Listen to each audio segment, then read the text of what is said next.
Good afternoon, Abbotsford residents. I'm Mr. Pelican. I'm running for your mayor. I'm going to clarify, slow it down, and show Abbotsford taxpayers and voters that don't understand what's been taking place, all behind your back. So I'm going to show you. But what it boils down to is the people that were in office were stealing from you, increasing their richness, taking advantage of the chair, and they were threatening residents, but they called themselves politicians. And they were supposed to be, under a politician, we're not classified as a gang. They're worse than a gang. They're worse than a gang, and they manipulated the position to make sure that they didn't face charges and that they could steal. At least the gang, you know what you're being confronted with. These people took advantage of your generosity, took advantage of your support, manipulated you, and then stole and robbed from you, and then jabbed the knife right into your back when you invited him in your home. And this took place as a politicians. It took place. Now, you look at all my videos and you know that you would have to have a lot of lucky breaks. It only took one. It only took one break. And that was Darren Braun, Henry's son, the economic development officer while his dad was the mayor. When he opened that little mouth, I took it to the best that ever served Canada, the RCMP, the Mission RCMP. And they knew right out the get-go what is supposed to take place, what charges, what protocol, what investigations, what criminals, what witnesses, and everything done. And when it was all being blocked, it was political politicians at the top were manipulating the private police. And the Abbotsford Police believed in their position as investigators and staff sergeants and sergeants and the chiefs that they would be protected by the politician. The politician used them for asswipe and left them by themselves, and now they cannot be trusted in this community. They should have maintained a professional distance. The Abbotsford Police, under private police, is so corrupt, it's unbelievable. And this is why I lobby for the RCMP, because private police are being used and got owned. 100% they got owned. And you saw that through Keelan Olenoff, you saw that through Gertie, you saw the smashing of my phone, you saw that all. These little buggers, these sick, warped individuals were brave enough to attack politicians. They were stupid, really stupid, stupid as they come, believing in their little shithole uniform and their badge and their manipulation and their friends they had, to attack me when I had the leading politicians in Abbotsford. They didn't know it. John Rustad, I made it clear, was in her house, and many dignitaries. And these stupid guys that were in law enforcement are that dumb. This is why crime ain't getting solved. This is why the community ain't helping. But I want to clarify something to you. My big bully chief and his little assistant, Paul Walker and Amric Moran, always asked the community for help. Please help, come forward. And now the community came forward on the insider trading and threats, and he don't know what to do.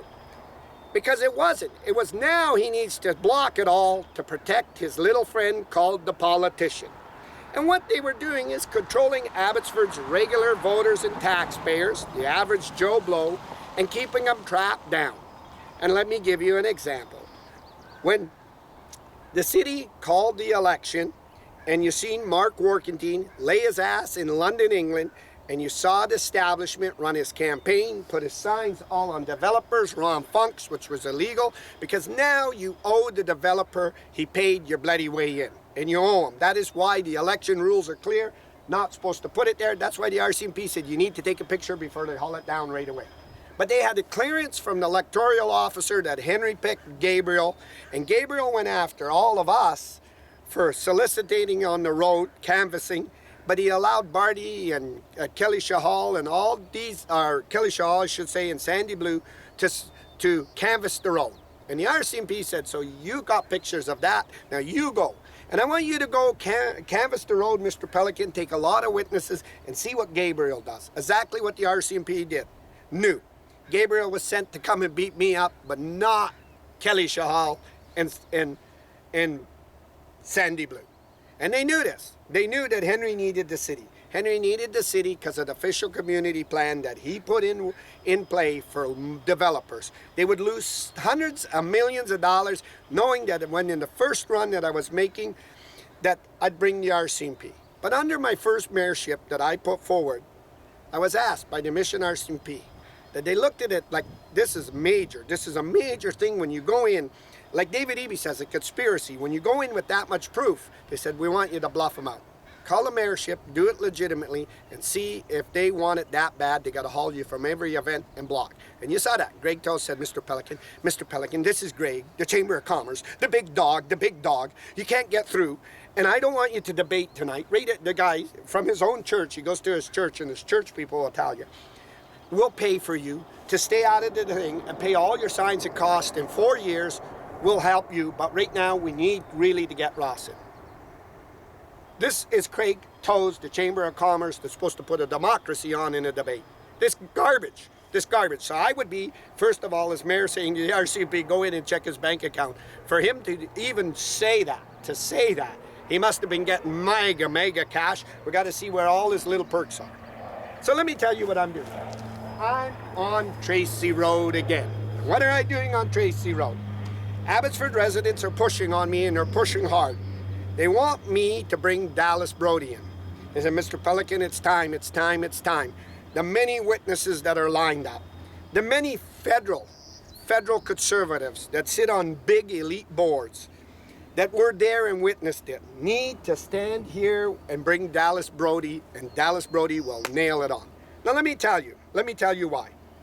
Corky Neufeld needs now going around to my friends and saying, tell Mr. Pelican to stop podcasting about me and Amric Moran. First, you apologize, Corky, to all the candidates that got to run as council, what you did in the ledge. You apologize to Eby, you apologize to 1BC, and you apologize to everybody. Because let me tell you why I want you to apologize. We got a Bruce Bamman here, we got a Rianne Gasper, and we got NDP people here that live in the town. And they might want to run a candidate for the Abbotsford City as council. And now they don't got a chance because Corky went and endorsed and helped and gave Amric Moran the exposure. So that is why I want you to apologize and tell Amric Moran on your screw up, he's got to step down. But he's lobbying. Amric, you keep going. So you could see, if you want to run for that leadership, you got to go where Henry took Mark Warkentine. You got to go on the police board, do your 4 years, then roll over, and then city council. And this is what they're doing with Amric Moran. If you come out of this anywhere, any resident, step up and run. You got the Abbotsford police against you, threatening you to pull out. They don't want you in because now you're jeopardizing their business plan. They control the city and the taxes and everything coming in for their lucrative business. Darren took me by the hands. Oh, he took me by the hand. Then you got Vicky Hopes to block you all. She won't mention it. Then you got the Chamber of Commerce giving all the other ones and blocking you. Then you got the South Asian Chamber of Commerce, and it's stacked against you. But we proved with a shadow of a doubt. You don't need these losers. You don't need Vicky Hopes. You don't need that. Thanks to proving, Rianne Gasper is the MLA, and we handed Pam her ass. Mike DeYoung got his butt handed to him when he tried to take down Suk Mengel, and we went all in and helped. Bruce Bamman was elected, and you could see all the good people we had. And the establishment was standing there. I don't know what happened.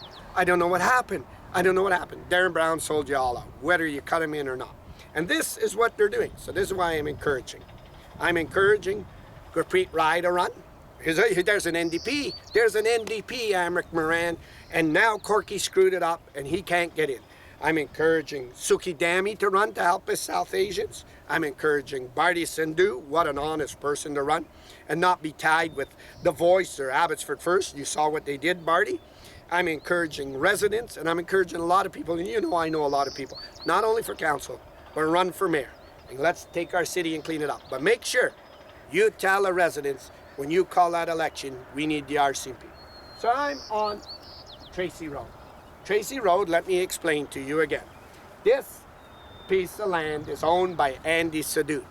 Andy Sidhu is was the chancellor of the University of UFE here in Abbotsford, and he owns the South Asian newspaper that prints everything to the newspaper with his son, Dave Sidhu. Dave Sidhu is his son. He's a sitting city council that Henry needed him and helped him in, and he knew that if I get Dave Sidhu in, he controls the newspaper through his dad, and he can block everybody else. This is the experience of Abbotsford, or the RCMP mission. And when Dave came to do that, he put his name, Dave Sidhu, for city council, and he put John Doe, blocking out everybody else. And then he put Ross Siemens. Using a blindfold to the South Asians, only vote me, the rest of them, and blocking their names. That newspaper, the RCMP, said supposed to print everybody. Andy Sidhu called me, and his dad and his mom called me in and said my shithole dirty son did it. He threatened that UFV. He had UFV threaten you, Mr. Pelican, and he used my newspaper. But Andy didn't apologize. UFV was worried I would sue him, so he kicked Andy out. Now, Ross owed Andy Sidhu with Abbotsford First because the South Asians, I told you, have dump truck loads of money and votes. And this is why they prey on him. And then when they're in, they tell him, get lost. They don't do nothing. You can see that with Joe. You can see it with the Berries. You can see it with everybody. And then they turned their back on him. And then what they did is they owed Andy now because now he lost his job and everything else. So what they did is they took his piece of property right here on Tracy Road. And they decided to sell it to Vitalis through Pamela Alexis, David Eby's NDP.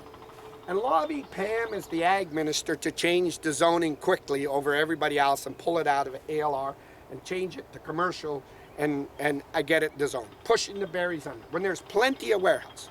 Vitalis is the Vanderpoels, and they came in and they were told, if you go buy it, let me explain it, if you go buy it, we will get you the money so you don't got to pay a dime for any worker here, a dime for any concrete buildings or anything, and we'll get you a little surplus too that you don't probably have to pay for the land. So we'll get you 25 million through Pam, through David Eby to give to Vitalis. Then we'll get you another 5 million from our friend Nicole Reid, Community Future, that works in Abbotsford City, and she's the city councilor of Chilliwack, and she'll give you an extra 5 million.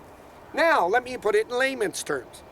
You pay Andy Sidhu 6 point something, maybe some cash, maybe a little cash, at 500,000 cash. You guys are big boys. You can get a little bit out the door. And that will cost the inflation of the land that we want to pay. Now, when Vitalis builds this, let me tell you, it's a professional building. You got 30 million here plus cost overruns. And now when Vitalis builds it, you build this thing for $11 million. And you got the land given to you and the BC taxpayers on the thing. Then you get it guaranteed from the city, Ross and Abbotsford First, Mark Warkentine, Abbotsford First, he's a Mark Warkentine, that you'll meet no holds. You won't have to have permits. There's no permits here, no permits. You can move in. You won't have to have soil removal for ag and nothing. And you can start zoning. We'll increase and help you get it run. You can increase the carbon footprint and that. Not only that, you can take commercial business where everybody is paying 50, 60,000 a month for doing business in a warehouse hilltop. But you, Vitalis, can bring it here to ALR land, and as ALR land, that's called farmland, where you see cows and goats. And on that farmland, it's only used for farm. It's used for cattle or ag processing, cold storage like Joe does or anything else. You cannot set up an industry here or a factory. You can't do it. But Vitalis saw a way and a guaranteed that they could move commercial business here, and that way they don't pay the fair share of taxes, but your taxes went up as Abbotsford taxpayers. $1,700 you're paying for that lazy, useless chief that can't investigate crime, insider trading. Oh, my boss is the mayor. This is why private police are no good. Oh, my boss. And now he don't know which way to go. Mr. Pelican, you got to go find Mr. Pelican and beat him. You don't attack politicians. Everybody will tell you that. And when you attack one, you get them all in after you because they know how dangerous it is that one man's trying to call. And Vitalis did this. Now, Corky Neufeld, here we go, Corky, I'm sorry, but we got to do it. Corky Neufeld went out and helped Amric Moran. But Corky did not go out and say, look at Mr. Speaker. I brought the 25-year lawyer in to the ledge to speak. On Tracy Road, there's this piece of property. David Eby and Pam, the ag minister, and now the new ag minister, give this money to Vitalis. And they know Dave Sidhu's the city council. They know Dave Sidhu's is not friends. They're not friends. They're buddies. They're pals. The mayor and him, they stitched them together. You can't get them apart with Abbotsford First. And they collaborated and they lifted this land and then they rushed it on McCallum and hunting for his dad and everything else. It's insider trading.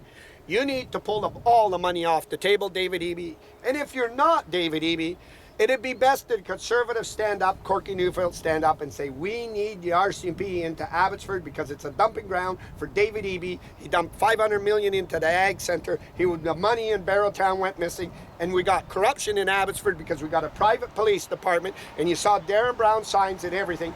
Is this Premier loading the money in the back door to get gifts out the back door from Vitalis? And then that's what needed to be asked by Corky Neufeld. But Corky Neufeld phoned all my friends and said, please tell Mr. Pelican to stop it because I'm trying to get the shadow minister job for the city of Abbotsford or for the BC Conservatives. So it would be best for Caroline Finlay to know that Mr. Pelican is going to bring one BC here and one BC open up exactly what happened. Now, the money needs to be pulled off the table and it needs to be addressed by the RCMP for insider trading. And this is what was taking place, and this is why all the threats on Abbotsford's little residents was taking place by the Abbotsford police. And when they went into the MLAs and MPs, what were working the establishment, would phone and say, you know what the resident came in and told me and did? Vitalis needs to go under federal investigations, and it needs to happen. I'm live, Abbotsford, British Columbia.